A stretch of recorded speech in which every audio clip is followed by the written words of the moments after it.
Bonjour, vous êtes bien sur RVL dans l'émission Photo on en parle avec Dominique. Nous sommes en direct par ces derniers jours de fin d'année, on va dire. Cyril, bonjour Cyril. Salut Dominique. Toujours bonjour. Fidèle. Ouais, bonjour à tes invités, oui, toujours fidèle. Ouais. 20 ans de radio. 20 ans de radio, C'est oui, ça. on les a fêtés Ouais. dignement. On a bu un petit peu de champagne, Et toi- c'était sympa. Et toi bientôt 50 ans de carrière. Ça on en reparlera aussi plus tard. On en parlera aussi, oui. Et puis, moi, je fais ma dernière émission de l'année, donc, et aujourd'hui, je reçois des gens un peu exceptionnels, des vieux routards de la photo pour certains, des gens qui, comme on dit chez nous dans le jargon, qui tiennent le haut du pavé, parce que aujourd'hui, créer une association, bon, c'est une chose, mais se consacrer uniquement à la photo argentique, retour, marche arrière, on va dire. Voilà, chers amis auditeurs. Alors, je vais vous présenter ces garçons qui sont en studio. Donc, j'ai 3 invités. Je reçois les responsables de la nouvelle association Polymage 0, située au hangar 0, au Havre. Au micro, pour animer cette émission, je reçois les responsables de cette association, son président François Guillotte, son vice-président Laurent Bréard, son secrétaire Olivier Dandy La France, et son trésorier qui n'est pas là, je crois. Non, il n'est pas là. Il n'est pas là, hein. Mais on va le citer quand même. Hubert Il est là dans l'esprit. Koch. Il est là dans l'esprit.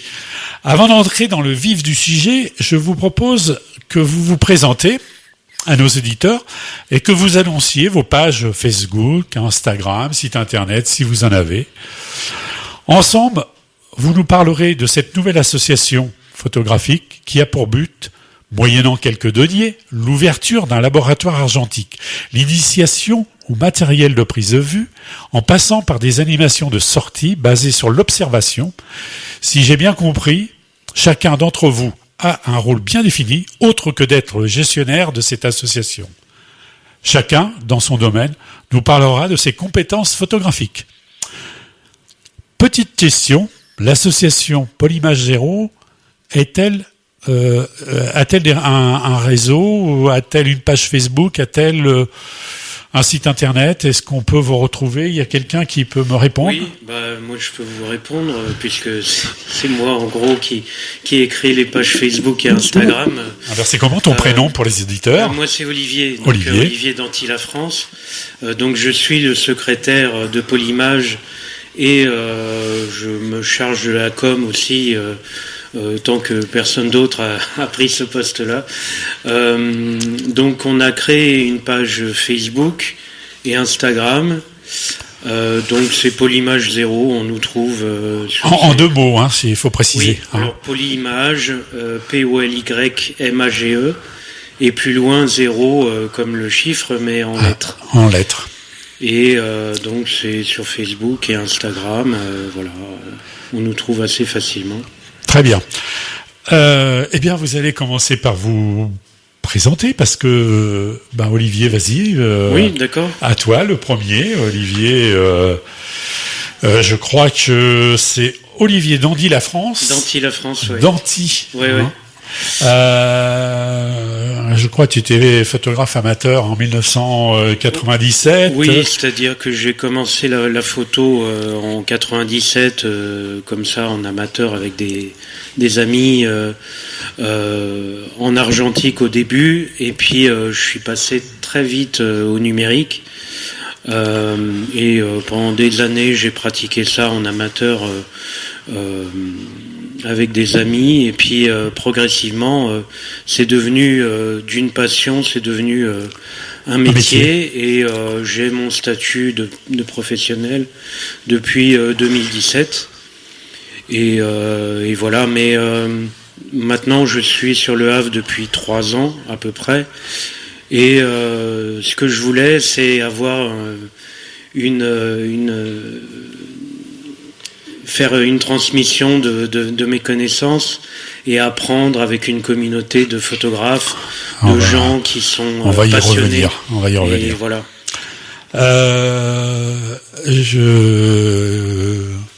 Laurent? Oui, moi je suis Laurent Bréard. Vice-président, je partage la présidence avec François. L'idée, en fait, on l'a eu. Tu pratiques la photographie depuis 1996, si j'ai bien compris. Alors, professionnellement depuis 96. Et tu étais au musée Malraux et tu avais comme projet de faire un relevé photographique des œuvres. En fait, c'est ça.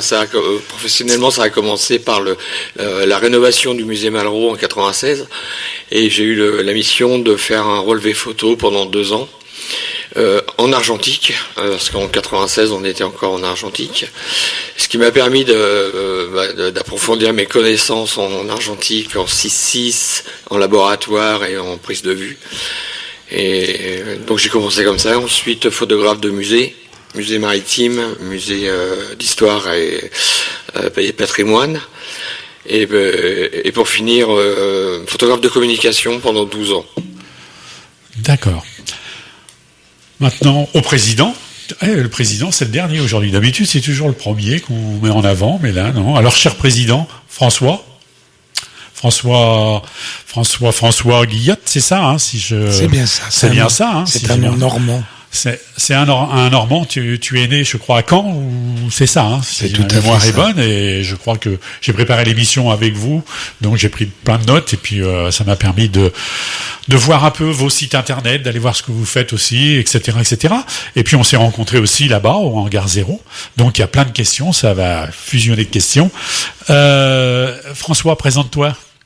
Eh bien, sous l'angle de la photographie, ce que je peux dire, c'est que j'en ai fait très jeune.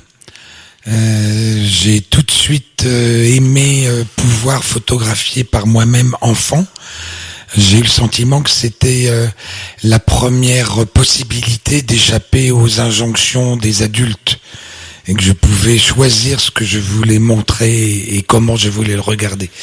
Ensuite, j'ai pratiqué la photographie comme un outil de travail pour documenter mes chantiers. Je suis architecte de formation et c'était un hobby. Voilà, plutôt de la photo abstraite, le genre de photo qui ne parle qu'aux photographes. Et il y a 10 ans, j'ai suivi une reconversion professionnelle d'1 an dans un lycée technique avec le congé individuel de formation pour préparer la retraite et vraiment pour me professionnaliser en photo. D'accord. Et j'ai eu la chance de développer un projet personnel pour documenter la scène. Et il se trouve que comme je marie des textes que j'écris sur mes voyages, des interviews et de la photo, ça m'a permis d'avoir accès à la commande et donc de progresser. Très bien. Eh bien, on va parler un petit peu plus de cette association, cette nouvelle association.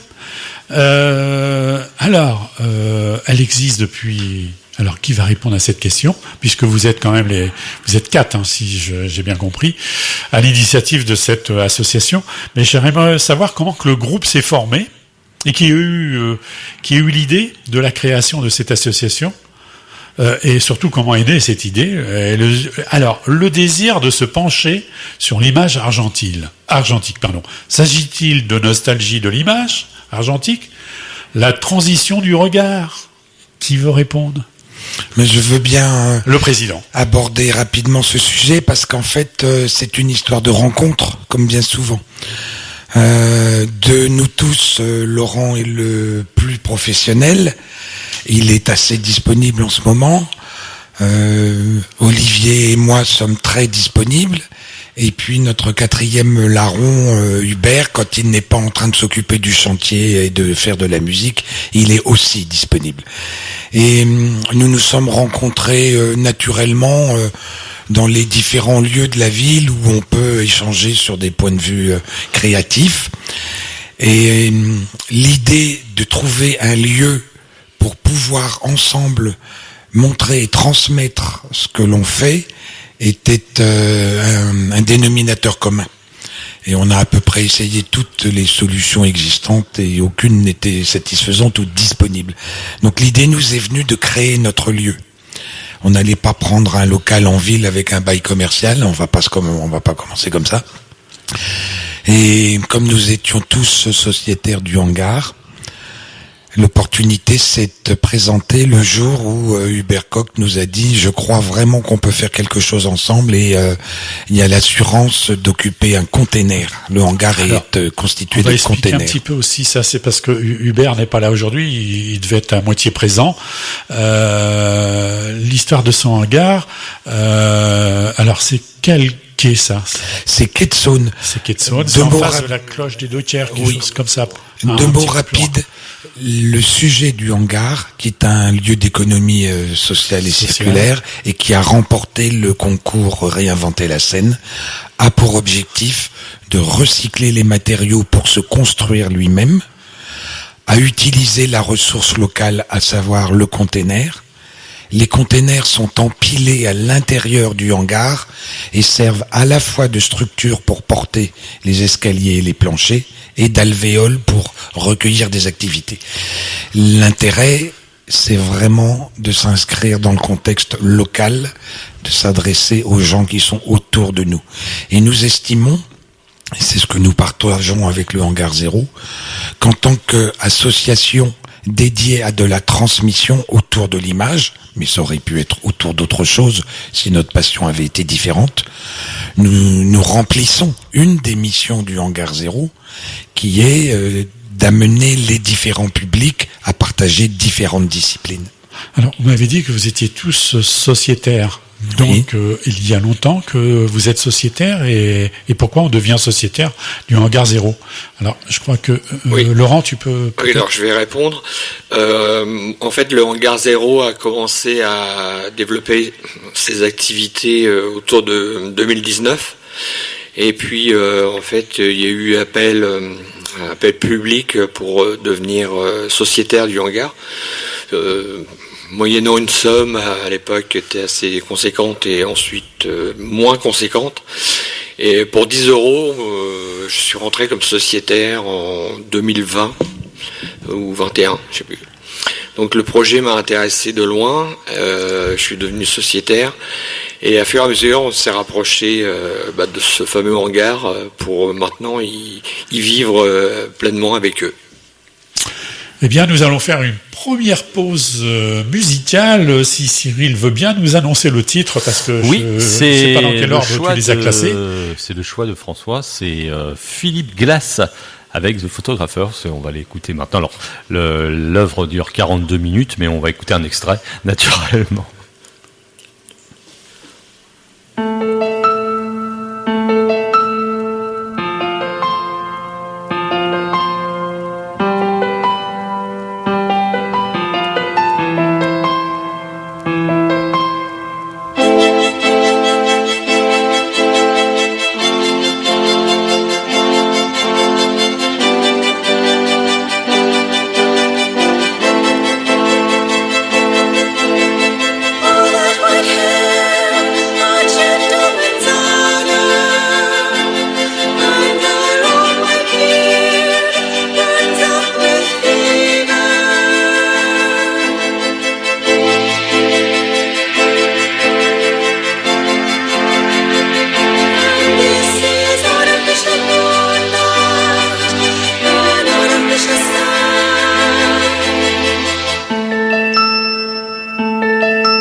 Et oui, vous êtes bien sur RVL, dans l'émission Photo, on en parle avec Dominique et ses invités. Et je voudrais revenir sur l'objectif et la rencontre, et pourquoi cette association. François, tu peux nous en parler là? Oui, parce qu'en fait, c'est une belle rencontre qui se construit en se faisant.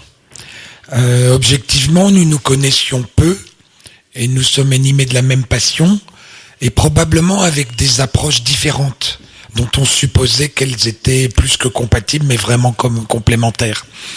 Et donc, en fait, on s'est rencontrés une exposition à Incarnato qui fermait à ce moment-là. Nous avons cherché plusieurs lieux en ville et Le Havre propose très peu de lieux d'accueil pour les artistes, insuffisamment. Et naturellement, étant tous sociétaires du Hangar 0, moi j'y suis devenu en faisant des photos dans le port. J'ai vu de la lumière, je suis rentré, ça démarrait, je suis devenu sociétaire. L'idée de se greffer dans l'énergie du hangar et d'y contribuer a été une évidence. Et à partir de là, les choses ont été simples. Hubert a mené le chantier avec toutes les équipes de manière très efficace dans l'été. Nous avons dans la foulée écrit des statuts, pris des assurances nécessaires et commencé à croiser avec les adhérents. Alors, et cette rencontre, vous vous connaissiez avant Non. Avant cette association Non. Vous avez entendu parler des uns et des autres? Non, on s'est rencontrés dans des lieux où on voit des images. Et le projet commun... Alors, est-ce que c'était au Hangar 0? Parce qu'il faut C'était des expositions, hein. Non, c'était Incarnato. Pardon, excusez-moi, Incarnato, c'est le restaurant, c'est ça? Incarnato, c'est une galerie associative qui a en fait fait exister de 2019 aussi d'ailleurs jusqu'à 2024 début d'année. Et c'est Anne-Lise présentait souvent des expositions photos. Et puis on s'est rencontrés en effet sur la dernière exposition photo, qui était la mienne d'ailleurs, entre parenthèses.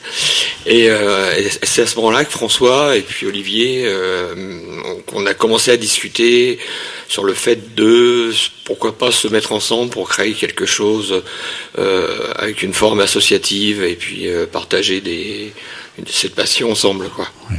Alors c'est quand même un peu c'est quand même un peu bizarre de créer une association puis de revenir à l'argentique alors que tout le monde est au numérique aujourd'hui.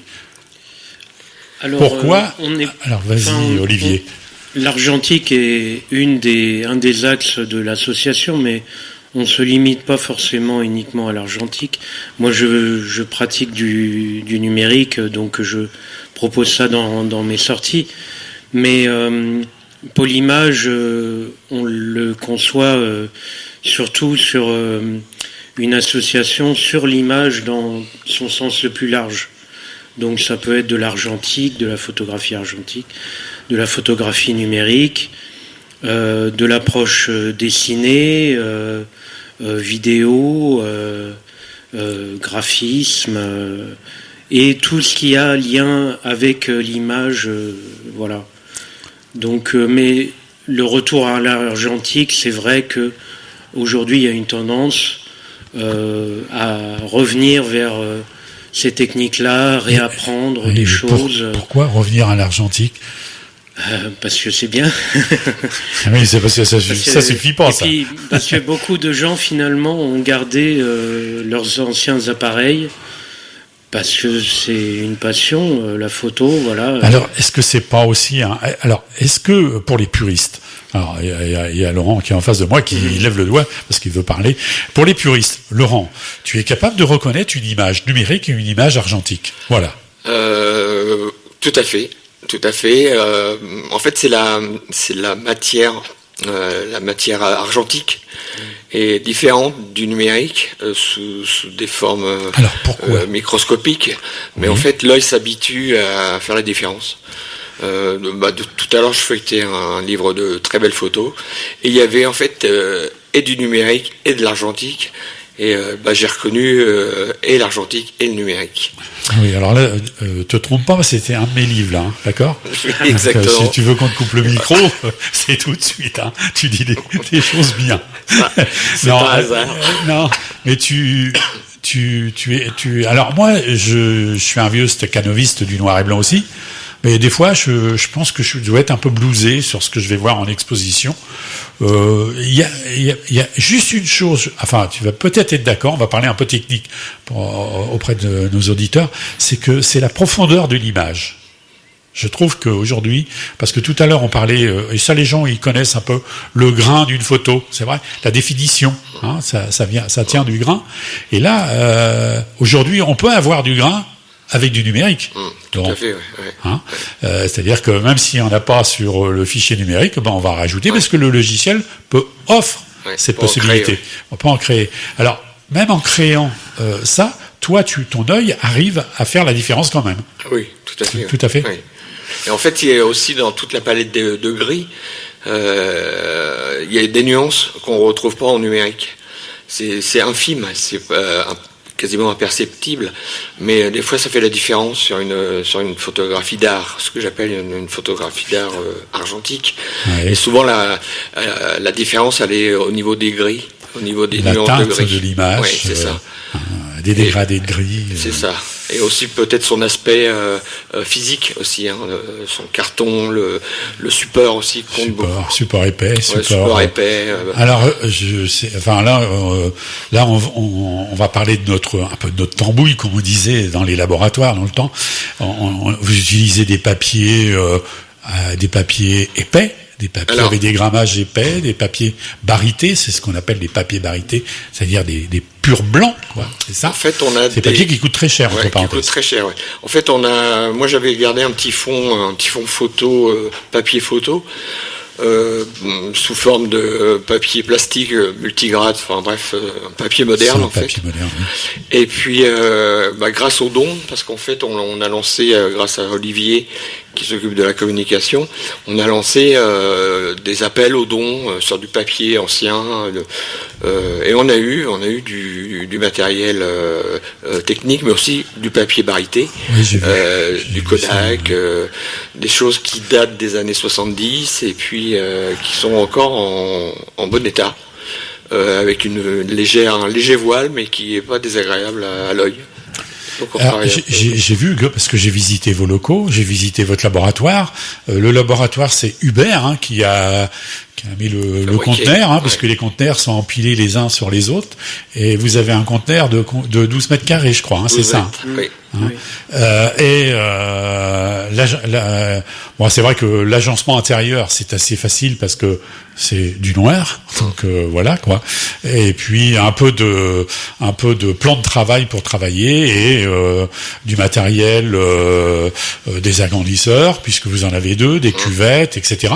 Mais je me pose aussi la question, vous retravaillez en argentique, mais là vos produits, tout ça, là, vous en faites quoi? Parce qu'aujourd'hui, on est dans le recyclable, là. Alors, justement, sur le contrat avec le hangar, c'est en effet de pas rejeter dans l'égout tout ce qui est produit chimique, à savoir le révélateur et le fixateur.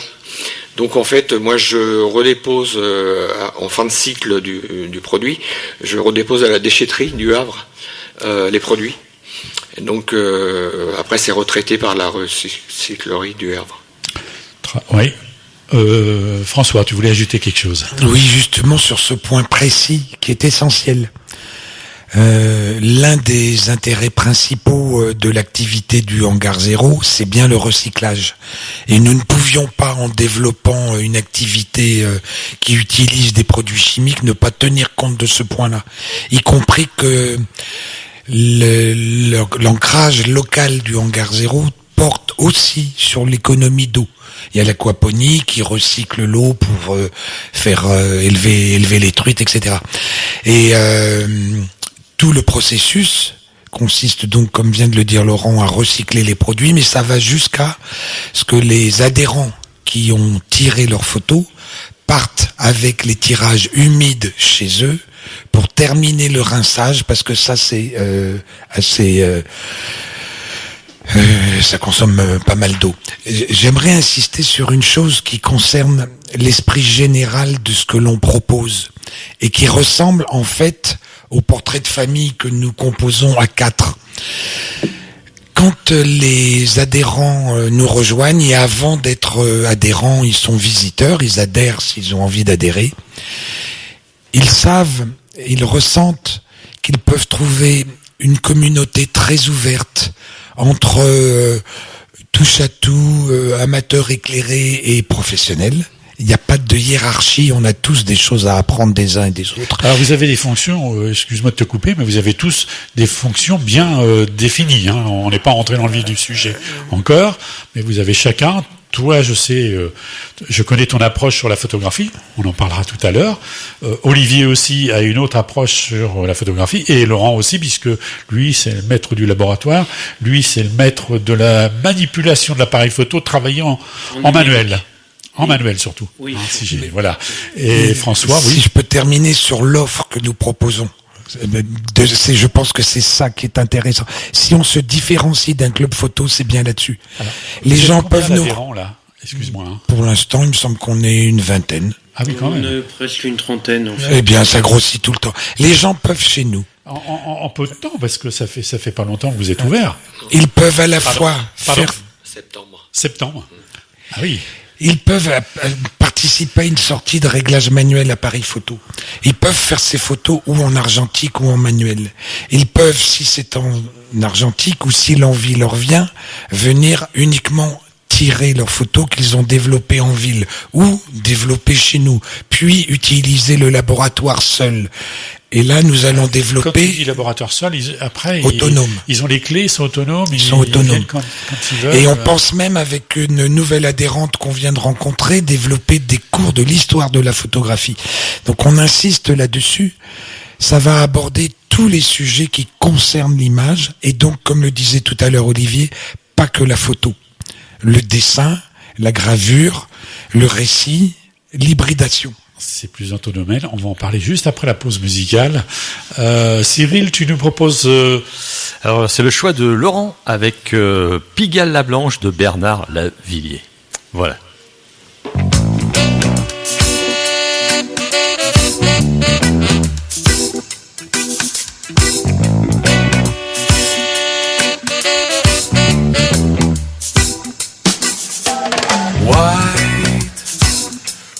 Vos néons rouillés,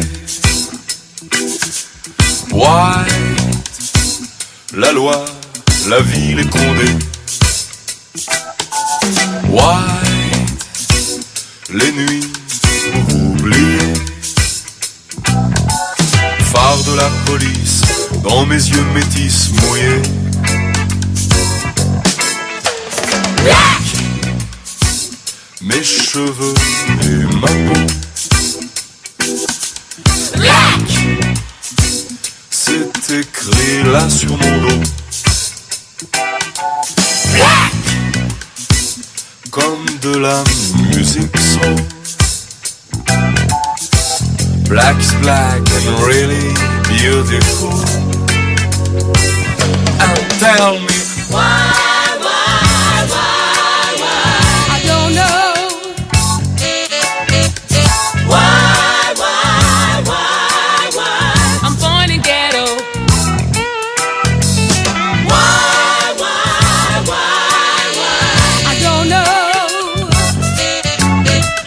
Le noir pour une blanche, c'est inscrit dans le tempo. White, la couleur de l'accro. White, la lame, noir le couteau. White, la voix qui dit encore. Sur Pigalle la Blanche, fait rouler ses gouttes d'or.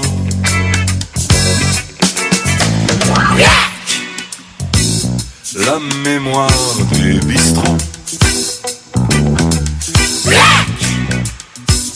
Les blousons des travelots. La mort dans son linceul.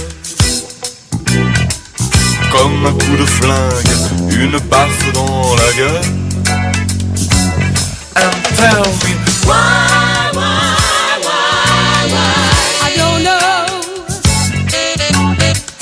Why? I'm born in ghetto. Why?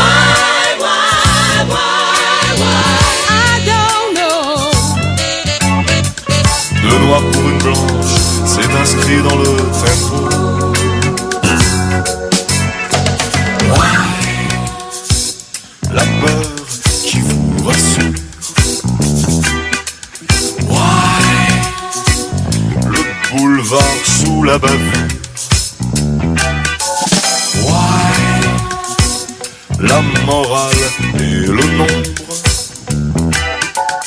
Pigalle devient blanche quand les bronzés sont à l'ombre.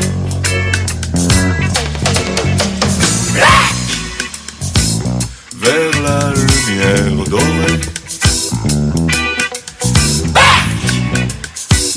vers l'épaisseur des forêts, très loin de Babylone.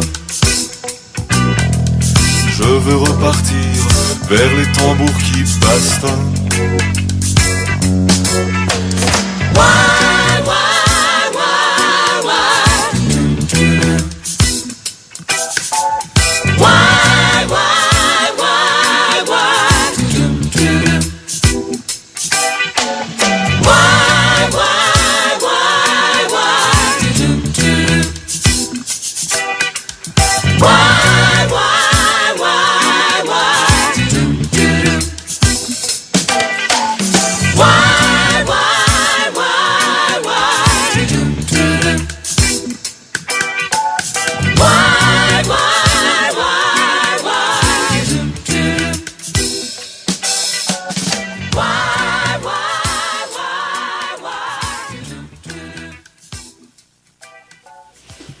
Et oui, vous êtes bien sur RVL dans l'émission Photo, on en parle avec Dominique. On était en pleine parlotte, chers amis, pendant cette pause musicale.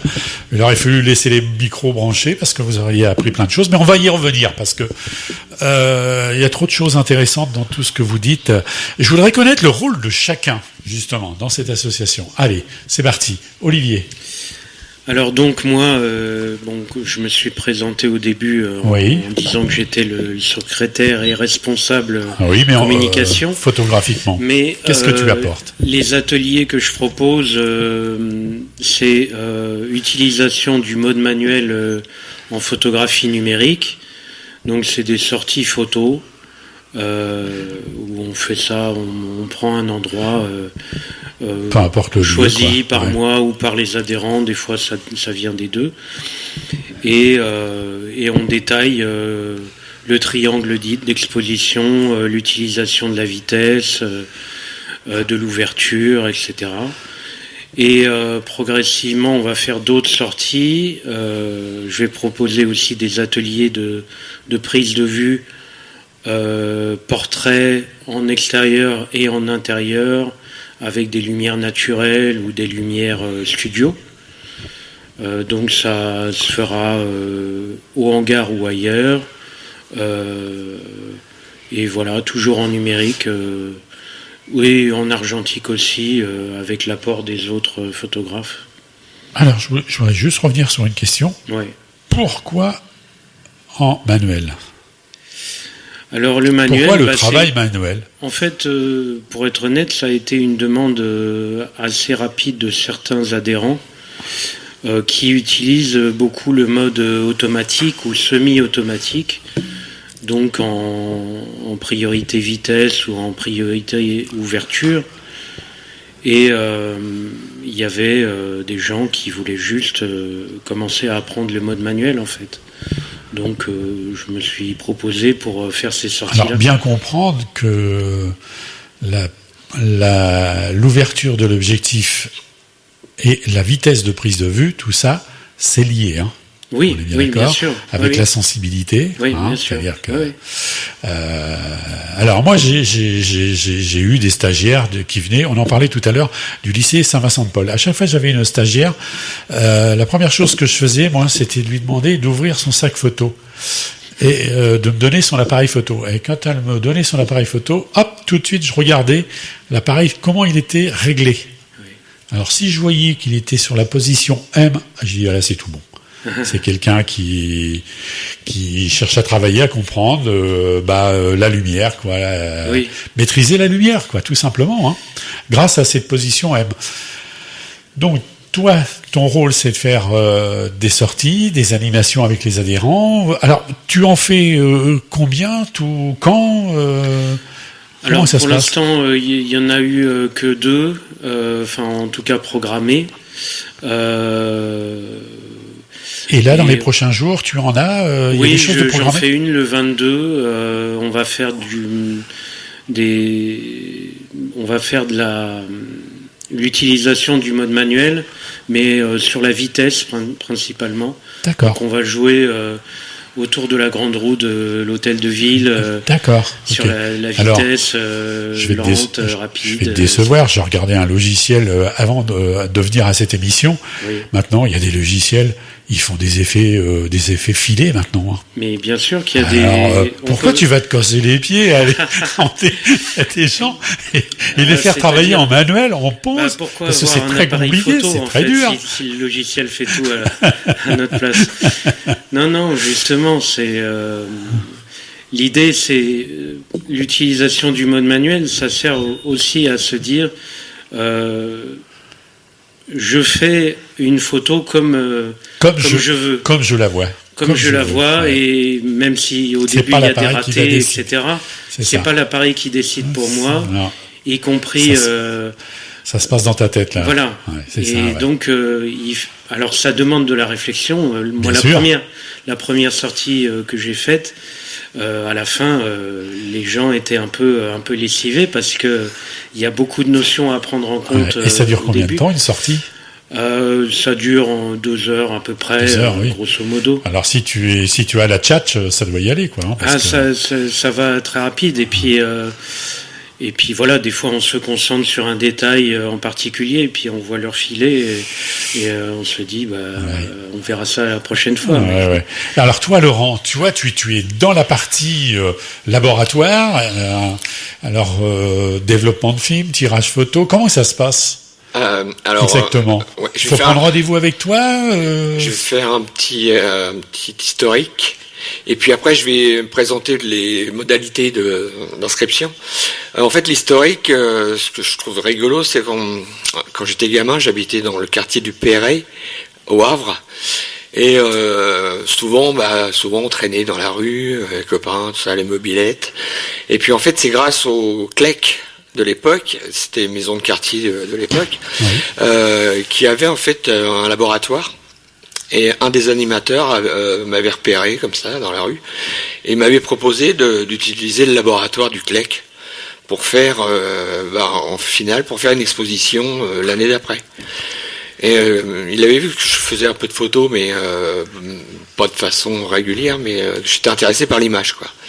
Et en fait, c'est parti de là, l'idée de la transmission de ce monsieur-là vers moi par la photographie. Et en fait, tu te ça m'a souviens de jamais. son nom, de ce monsieur, parce qu'on je t'ai eu Dominique Richard. Dominique Richard. Oui.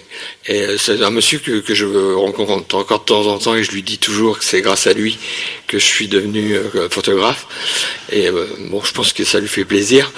Et en fait, c'est ce que j'ai envie de faire maintenant, c'est de prendre un peu sa place et de pouvoir transmettre aux jeunes l'amour de la photographie, de la passion, mais aussi de pouvoir gérer complètement l'image de la prise de vue jusqu'à l'exposition. Sur les modalités du labo, en fait, c'est un labo qui se trouve donc au hangar 0. Les ateliers sont programmés tous les samedis matins de 10h à midi pour la modique somme de 20 € pour les 2 heures. Donc, il faut s'inscrire à Polymage sur le mail polymage.0@gmail.com. Voilà. Et il reste de la place. Maintenant, ça va être pour le mois de fin février, mars, avril. Voilà. Inscrivez-vous. Et je précise que ma sortie sur la vitesse, donc le mode manuel, sera le 22 décembre à 17h. Non, oui, 17h, c'est ça. D'accord. Alors, est-ce que moi je peux m'inscrire? m'inscrire? Oui, bien sûr. Hein? Ouais, c'était une petite boutade. Allez. Bah non, parce que moi je suis je suis intransigeant là-dessus sur le mode manuel, parce que je suis président de l'association Imagerie Normande. Je travaille avec 4-5 photographes qui ont des appareils très sophistiqués et bien souvent, je leur dis, les gars, travaillez en manuel, vous comprendrez ce que vous faites, travailler en manuel. Et alors maintenant, ça commence. Et faut éviter de travailler. On n'a pas les mêmes résultats et ça va beaucoup plus vite en manuel C'est vrai. qu'on le pense. Ça va beaucoup plus vite que toute priorité. Vous savez, sur les appareils, vous avez l'option A, je crois, c'est pas A, c'est P, c'est programme. Donc là, il fait tout. Là. L'appareil va choisir les ISO. Si vous avez pas assez de lumière, il va vous remettre des ISO. Si vous avez pas assez d'ouverture, il va vous remettre de l'ouverture. Il fait tout. Alors vous savez pas ce qu'il a fait, mais vous avez une photo. Point. Maintenant, elle peut être bien la photo. Enfin, je souhaite qu'elle soit bien parce que où valent ces appareils photo là. Est-ce que quelqu'un sait si on peut trouver du matériel argentique, puisque vous travaillez beaucoup en argentique? Est-ce qu'on peut en trouver encore aujourd'hui? Alors, comme tout à l'heure, en fait, sur les dons des adhérents, mais pas que, on a eu pas mal de dons d'appareils photo argentiques. Donc on nous a donné 3 appareils argentiques pour justement préparer des futures sorties argentiques exclusivement avec prise de vue, développement, tirage et exposition si besoin ou si envie. En fait. Alors j'ai ouï dire que les appareils argentiques avaient repris un peu de valeur apparemment. Oui, ça devient compliqué maintenant d'en acheter même des bas de gamme. Ça commence à prendre des prix assez élevés. Contrairement à ce qu'il y avait il y a 2-3 ans, ça a doublé. Alors moi, je suis quelqu'un un peu connu dans ce monde de la photographie et des gens en réalité. Souvent, on vient me voir et on me propose, on dit tiens, Dominique, là une sacoche, il y a du matériel de photo dedans. Si tu peux les donner à quelqu'un, alors je regarde malheureusement ce matériel et je peux rien faire, quoi, parce que en réalité, le matériel est vieux. 2, c'est ce qu'on appelle quand il sert pas, il est gommé. Donc les vitesses sont gommées, rideau est gommé. Donc on peut rien faire. Si ce n'est que chez Créapolis au Havre, ils ont encore un stock d'occasion et à des prix modestes, je crois. Ça a augmenté. Récemment, je suis passé voir sur des marques intéressantes quand même. Marque Leica par exemple. Voilà, Leica, Canon, Nikon. Ouais, ça. Au-delà, ça vaut pas la peine. Donc, je veux dire, c'est moins cher, mais c'est moins bon. Ouais. Non, en fait, autour de 100 euros, on peut avoir un boîtier correct avec un objectif correct. Par contre, petite question subsidiaire par rapport à ça, on trouve où les films, les papiers photos, les produits? Alors, chez Créapolis. Et chez qui on fait développer ces non, on fait pas développer ces films. On le fait pour l'image dans votre labo. Ouais, c'est ça. Mais les films, alors ça coûte combien un film noir et blanc? Alors, on va dire, chez Créapolis, donc en privé sur le Havre, c'est 15 euros le film. 400 ASA, 36 poses. C'est un standard. Et puis, par contre, sur Internet, on trouve ce même genre de film moins cher. Autour de 11 euros. D'accord. Donc, et les produits, on les trouve où? Pareil, sur Internet et aussi en magasin. Et c'est cher. C'est cher. Ouais, aussi, c'est cher. Et le papier, n'en parlons pas. C'est très cher. Hors de prix, oui. Ouais. Mais sur Internet, c'est, on va dire, 40% moins cher. D'accord, ok. Donc, en achat groupé, les adhérents peuvent acheter, grouper une boîte de 100 feuilles, par exemple, en multigrade, et la diviser en 4. Donc, ça peut être intéressant. Ouf. Et je vais revenir à François et lui poser la même question. Ton rôle au sein de l'association, toi, j'ai très bien compris, t'es le philosophe de l'association, parce que j'ai été voir tout ce que tu faisais sur Internet. Mais je vais pas te brancher sur... J'ai mis entre parenthèses explication du projet quelques minutes. Tu vois, j'étais déjà cerné. Donc, je sais que c'est le regard. Je voudrais que tu nous en parles un petit peu de ton regard sur le regard. Bien volontiers. 2 mots avant, si tu permets. Il faut dissocier la fonction que nous occupons dans l'association et l'appétence particulière que nous avons pour un domaine de la photo. Donc, le président... Non, mais toi, t'es président, t'es responsable. Ça veut dire que naturellement, Hubert a pris en charge le chantier. Voilà, nous, on a donné un coup de peinture, mais voilà. Naturellement, Olivier, qui a une appétence pour ça, a pris en charge la communication. Et ça veut dire que ça nous décharge et puis on lui fait confiance. Naturellement, Laurent, qui a beaucoup de réseaux dans la ville et qui a une connaissance très pointue dans le domaine de l'argentique, a totalement occupé ce sujet. Donc on pourrait considérer qu'une fois que tout ça est fait, le président ne sert pas à grand chose. Ah bah et, si, en si, fait, quand même, en fait, ça permet d'avoir du recul et de voir les choses se faire en gardant la perspective de l'esprit général. Et l'esprit général, c'est vraiment accepter tout le monde, accueillir tout le monde et ne s'interdire rien. Alors et ça, en j'ai bien permanence, compris. de nouvelles propositions se font. Et pourquoi le mode manuel? Et pourquoi l'argentique? Et en quoi c'est lié? C'est qu'on va capter... Et en quoi le regard aussi? Oui, toi, je vais y toi, venir. Je vais y vas-y. venir. Le photographe ou la personne qui a envie de faire de la photo et de travailler l'image qui vient vers nous, c'est probablement quelqu'un qui a envie de retrouver du sens, et j'en viens au regard, qui a envie de comprendre ce qu'il fait, et nous voulons l'aider à l'amener, comprendre ce qu'il fait, mais pour en faire quoi? Et donc, quand moi je propose des sorties qui ont commencé par lire le paysage, ça a bien été pour mettre en évidence qu'il y a une différence entre voir, observer, regarder, et qu'on va se poser à l'opposé de notre époque qui consomme en permanence de tout, y compris de l'image. Et on peut faire de très bonnes images avec tout, un sténopé et un téléphone. Mais par contre, on a tous conscience que la consommation de masse dilue et perd le sens. Donc moi j'amène les adhérents qui le souhaitent à se poser devant un paysage. Pour l'instant nous avons commencé par les jardins suspendus, puis le fort de Tourneville, parce que l'abord du paysage par le panorama est le plus parlant. Un paysage, ce sont les éléments qui composent ce que l'on voit.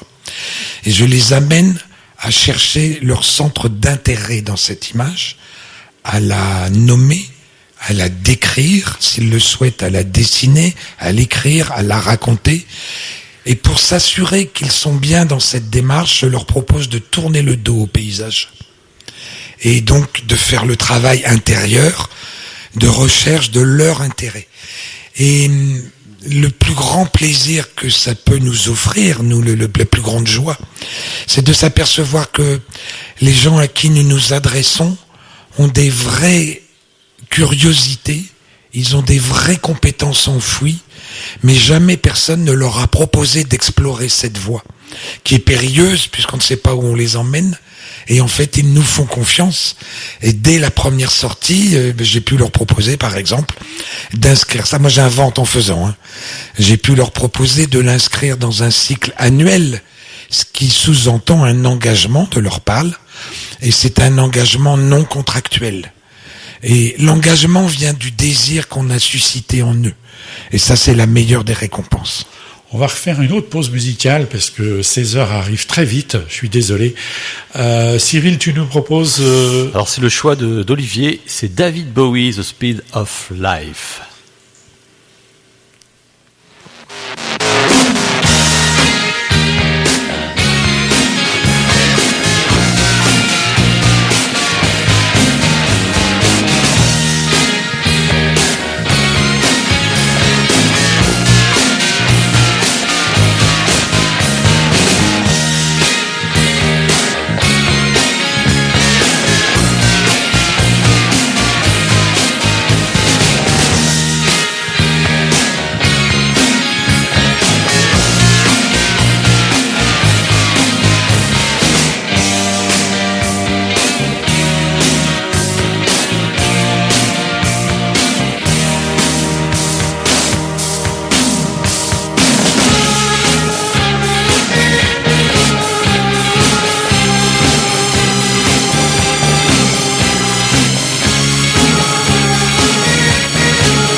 Et oui, vous êtes bien sur l'antenne de RVL dans l'émission Photo, on en parle.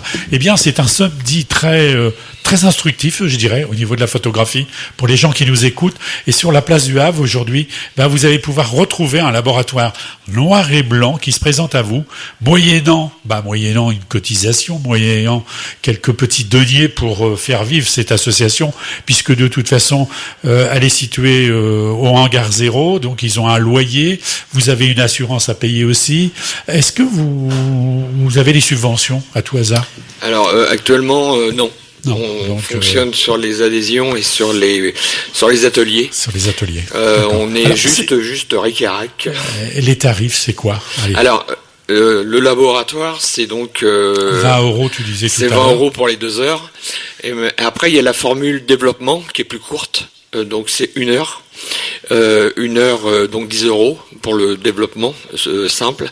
Et il y a après la location du labo qui est encore moins chère. Elle est de 5 € de l'heure. Et on fait un forfait à 50 € la journée. D'accord, ok. Oui, c'est vraiment pas cher. Quand tu dis forfait à la journée 50 €, c'est avec ou sans les produits? Alors c'est sans les produits. C'est sans les produits. Chacun. Sans les produits, sans le papier. Chacun amène ses produits et son papier. Nous on fournit le labo, l'électricité, les agrandisseurs et. D'accord, ok. Voilà. Et le matériel quoi. Matériel, et on fait comment pour récupérer la clé pour pouvoir, Alors c'est un système de boîte à clés D'accord. avec un code Avec un qui code. est changé souvent. Quoi. D'accord, ok.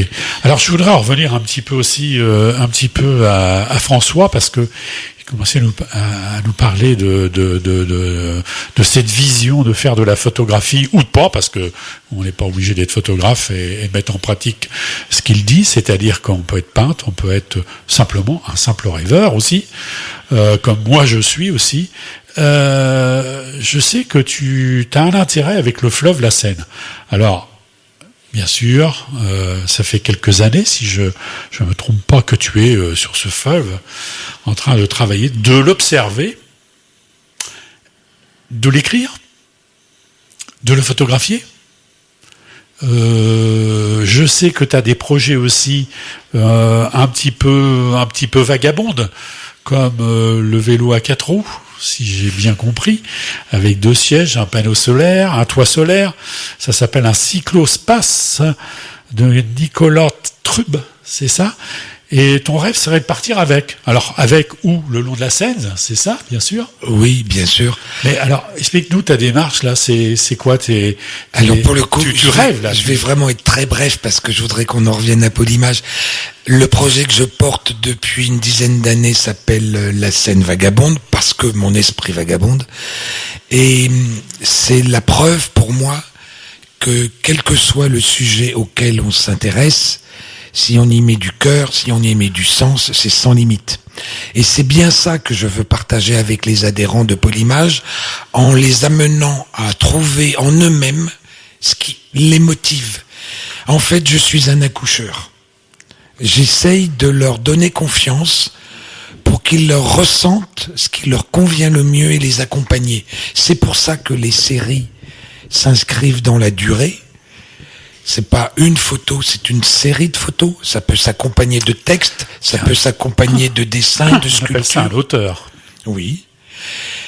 Au fond, j'ai déjà là une illustration très concrète. Une de nos adhérentes a dit dès la première sortie, elle va se reconnaître. Je suis pas très à l'aise avec la photographie, je ne me repère pas du tout, je suis totalement perdu dans cette ville où je suis nouvelle, je ne situe pas les choses dans le paysage. Et dès qu'elle a commencé à rentrer dans la démarche de description de ce qu'elle voyait, elle a mis en évidence que son regard lui servirait à se repérer dans la ville. Eh bien, c'est cadeau, parce qu'elle a déjà son projet pour l'exposition que nous proposons en fin d'année. Elle va isoler des éléments du paysage, nous allons voir ensemble comment elle les recompose, et ça sera son initiation au regard sur la ville. Donc moi je les accompagne pour que chacun trouve son approche personnelle qui marche sur l'émotion et sur l'instinct, et en fait très peu de disciplines offrent cette ouverture et cette confiance. Donc, on aura des nouvelles choses à voir sur le Havre grâce à cette dame qui a un œil. Ils ont chacun leur œil. Un œil un petit peu différent des Havrais qui. Parce que c'est ça aussi, quoi. Nous, on est pas. Moi, je suis pas né ici, mais je suis arrivé au Havre. J'avais 3 ans. Le Havre, on connaît comme notre poche, hein, tous les photographes qui sont autour de cette table. Et le problème, c'est qu'on est un peu blasé de cette ville, nous, photographes. Moi, aujourd'hui, on va me dire, ça serait bien que tu fasses un sujet sur le Havre. Oui. Là, je vais me gratter la tête, hein, parce qu'il y a eu tellement de sujets de faits que. Non, faut partir à l'aventure là. Hein. Et bien justement, même quelqu'un qui, pardon. Vas-y oui, Olivier, juste, tu veux le dire. Pour dire, justement, c'est Polymage aussi. C'est tout à l'heure on parlait du triangle d'exposition, mais je pense qu'il y a un triangle qui est intéressant aussi et qu'on apprend à mettre ensemble à Polymage. C'est 3 valeurs, c'est l'esthétique, la technique et l'intention. Et qui sont codépendants tous et dans toutes les techniques qu'on fait, que ça soit argentique, numérique ou autre, en photo, c'est les 3 valeurs sur lesquelles on va jouer, quoi. Mais vas-y, continue. Non, alors, on approche des 16 heures. Je crois qu'il doit être 16 heures passées, même à la pendule de RVL. Laurent, t'aurais quelque chose à dire, toi, sur l'association, pour terminer un peu cette émission, quelque chose à laquelle on n'a pas parlé et qu'on pourrait très bien revenir dans une prochaine émission. Justement, c'est l'esprit exposition. On n'a pas trop parlé. Voilà, c'est ça. Mais la chance de pouvoir exposer quelque part dans un lieu style le hangar, mais ça peut être aussi un carnato. Ça peut être aussi on peut en fait accompagner des jeunes photographes et moins jeunes, mais on peut accompagner des gens dans cette aventure-là, que ce soit numérique ou argentique. Donc c'est aussi ouvert à l'exposition. Alors, j'aimerais savoir quand même, parce qu'on a parlé beaucoup numérique aussi. Hein. Quand tu dis numérique, ça veut dire que si moi je suis adhérent, je fais de la photographie numérique, je vais pas me servir du labo, bien sûr, mais chez moi j'ai un ordinateur. Je t'apporte les clichés, les tirages, et on en parle ensemble, on développe le sujet. En fait, nos sorties sont conçues de telle manière que, en fait, les sorties sont à 10 € pour 2 heures. Mais il y a 2 heures en plus où on se revoit quelque temps après, 1 semaine ou plus, pour revoir les photos ensemble et pour les analyser, voir si on est arrivé à ce qu'on voulait, comment corriger peut-être une prochaine fois, quelles sont les qualités, une analyse de photo, l'image, quoi. Voilà, analyse de l'image, à la fois esthétique pour François ou technique pour moi, pour mes sorties. Et voilà, on essaye de mettre ça ensemble. Petite question, est-ce que vous croyez avoir des anciens photographes, des gars de mon âge à peu près, ou un petit peu plus jeunes que moi, qui disent, tiens, il y a un laboratoire argentique, ça m'intéresse, je vais y aller. Il y en a, on en a déjà. Des noms que je connais, non? Il y a beaucoup de gens, il y a beaucoup de photographes connus au Havre, oui, qui plus jeunes que nous, enfin que moi en particulier, qui n'ont pas connu l'argentique et qui aimeraient apprendre l'argentique parce que ça leur manque dans leur métier. Alors, et en fait, ils aimeraient apprendre à développer et à tirer. T'as tout à fait raison. La seule chose, c'est que aujourd'hui, moi, chez moi, dans mon bureau, je peux monter un laboratoire, j'ai tout ce qu'il faut. Seule chose, c'est qu'aujourd'hui, j'en ai pas envie. J'en ai pas envie parce que je suis passé au numérique, parce que je m'y retrouve dans le numérique au niveau du noir et blanc. Hein, l'image le fait pour vous. Alors, il y a aussi l'esprit d'équipe. Si tu veux, en fait, on arrive à fédérer des choses. Voilà, et on est 4 dans le labo. C'est ça. Et en fait, on partage pendant 2 heures. Oui. Enfin, le laboratoire à 4. Et en fait, ça crée aussi du lien. C'est pas que je sais que moi le labo tout seul, je le faisais la nuit. Des fois c'était un peu pénible de rester tout seul pendant des heures, mais à 4 ça passe très vite quoi. le plaisir du laboratoire noir et blanc, je vais te rappeler des choses, hein, c'est être seul dans un labo. D'abord, il y a l'odeur, déjà, puisque l'odeur des produits. Et puis, il y a la magie de ce négatif qui vient sur le plateau blanc, hein, puisque le négatif, les noirs sont blancs et les blancs sont noirs. Et quand on fait la mise au point sous l'agrandisseur, on voit cette belle image là en négatif, puis on se dit on va la mettre en positif, on va mettre une belle feuille de papier dessous, et puis là on va tirer, et la magie du premier bain, qui va révéler cette image, pour avoir aussi donné des cours, etc., à des jeunes, à des gamins. Je sais que c'est, même pour les adultes, c'est une grande magie de voir apparaître tout doucement son image, tout doucement. Et c'est vrai qu'on s'en lasse pas. Alors ça, rien que pour ça, moi j'aimerais bien m'en replonger dedans, mais aujourd'hui pour moi c'est un peu trop compliqué. Vas-y François. Justement sur ce point-là précis, non seulement il y a des photographes qui sont nés dans le numérique et qui comprennent bien qu'il faut aussi passer par l'argentique, mais nous avons beaucoup de photographes expérimentés, des gens comme toi, qui ont lâché leur labo parce qu'à la longue ils en ont eu marre ou que leur femme était plus d'accord, qui voudraient en refaire sans pour autant porter le poids de la création d'un labo. Et donc ils vont trouver chez nous à la fois l'accès aux outils dont ils ont besoin, ouais, tout à fait, le oui. partage des compétences et puis le partage de l'amitié. Alors moi, l'émulation. Je sais pas, on va délirer après avoir dépassé l'horaire. Là, on va parler de tout ça de technique, mais il y a un moment, ce que je voulais faire, moi, c'était ressortir mes anciens boîtiers argentiques et de remettre des films noirs et blancs. Parce que développer un film, c'est pas compliqué. Hein. Il suffit d'avoir un cabinet à toilette. Hein, tout simplement, avec l'eau dedans, et puis une petite cuve, et on développe nos photos dans le noir, le film, je parle, et après on sèche le film, on le lave, on le sèche. Là, il n'y a pas besoin de pièces bien spécifiques pour développer un film. Par contre, après, une fois qu'il est sec, c'était mon envie, c'était de le scanner et de faire des tirages noir et blanc. Alors, je suis aujourd'hui, chers amis auditeurs, je suis en plein dedans parce que je prépare une exposition et je me replonge dans des négatifs d'il y a 50 ans, que je suis bien content de scanner aujourd'hui parce que ces négatifs ont besoin d'un peu de peps, et grâce à la scannerisation de ces images, je vais pouvoir leur donner un petit peu de peps, et puis ça va être mieux que ce que moi j'ai produit il y a 50 ans, quoi. Vous voyez. Alors, est-ce qu'aujourd'hui ça vaut le coup de continuer en disant bah tiens, je vais faire du noir et blanc, et puis je vais scanner et je vais tirer en argentique, en numérique. Bah, disons en fait c'est le résultat final, c'est la feuille, c'est la photo physique qui est intéressante, et c'est de la fabriquer. En fait, donc il faut faire le labo jusqu'au bout. Il faut faire du labo et faut faire du Photoshop aussi. Faut scanner, il faut tout faire. Les deux. Il y a François qui veut prendre la parole. Juste pour dire qu'on a aussi une nouvelle commande à laquelle on ne s'attendait pas. Donc c'est infini. Des gens nous disent, est-ce qu'on peut vous confier nos négatifs pour que vous les ressuscitiez en tirant? Donc en fait, on a tout le spectre. Ah oui, alors là, on a ceux qui veulent apprendre, on a ceux qui veulent repratiquer, et beaucoup de gens en fait qui voudraient de nouveau toucher leurs photos.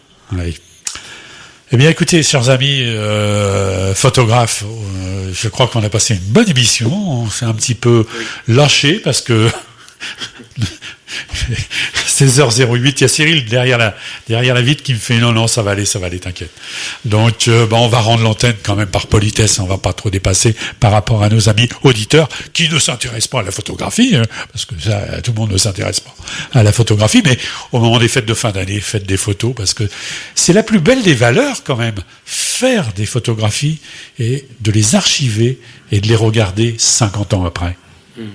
Ça, la plus belle, moi, j'ai un peu bourlingué, comme on dit, j'ai assisté à pas mal de choses, et la chose qui qui me décevait à chaque fois quand j'allais sur un incendie, une maison inondée, une maison brûlée, c'était de voir tout ce patrimoine photographique qui partait à la benne. Je revois les pompiers avec leurs crocs en train de virer les diapositives, virer les négatifs, etc. C'est l'histoire de la famille qui s'en va à la poubelle. Et ça m'était mal au cœur, ça. Et aujourd'hui, c'est la plus belle des choses qu'on peut préserver, c'est ces négatifs et ces quelques images qui est l'identité de notre patrimoine, puisque c'est notre famille, c'est notre patrimoine, qu'il faut reléguer. Alors c'est ça, chers amis auditeurs, oubliez pas, on n'est pas éternel, donc il faut justement penser à ça. Et aujourd'hui, il existe plein de choses pour regarder des images assez facilement et se projeter en arrière avec des images de famille qu'on aime bien voir, quoi. Voilà, tout simplement. Eh bien, écoutez, chers amis, je vais vous souhaiter à tous les trois des bonnes fêtes de fin d'année et puis une bonne réussite avec votre association que j'irai voir, j'irai fouiner, j'irai voir un peu comment vous fonctionnez encore. Et puis je pense qu'on pourra peut-être refaire une émission parce que je pense que vous avez matière et que ça fait plaisir. Voilà. Cyril, est-ce que vous avez une dernière chose à dire chacun? Allez, quelques secondes? Non, ils sont là. Merci pour l'invitation. Et puis en effet, merci Dominique. On refera le point avec les surprises qui nous attendent. D'accord, ok. Merci Cyril et puis bonne fête de fin d'année à tous.